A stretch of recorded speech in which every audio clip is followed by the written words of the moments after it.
ఎవరైతే రైతున్నాడో, రైతు భూమిలో విత్తనం నాటిన దగ్గర నుంచి పంట చేతికొచ్చి పంటను తీసుకొని అమ్ముకునే వరకు కూడా ఎన్నో ఇబ్బందులు.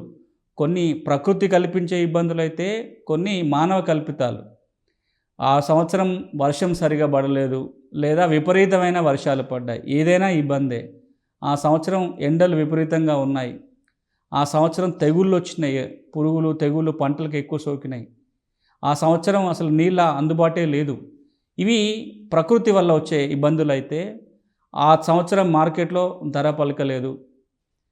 కింటా 10,000 వస్తదనుకునే కాడ రూ. 1000 వచ్చింది. లేదా మార్కెట్‌లో మోసాలు జరిగినాయి. విత్తనం సరిగా మొలకెత్తలేదు. విత్తనం కొనుక్కుంటే విత్తనం మొలకెత్తలేదు. నాణ్యమైన విత్తనాలు అందలేదు. పెట్టుబడికి కావాల్సిన రుణం సమయానికి అందలేదు. ఇట్లా చెప్పుకుంటూ పోతే రైతు విత్తనం విత్తిన దగ్గర నుంచి పంట చేతికొచ్చే లోపల ఎన్ని అడ్డంకులు దాటాలో అన్ని అడ్డంకులు దాటుకుంటూ వస్తేనే రైతు తన పండించిన పంటకి రూ. 4 సంపాదించుకోగలిగేది.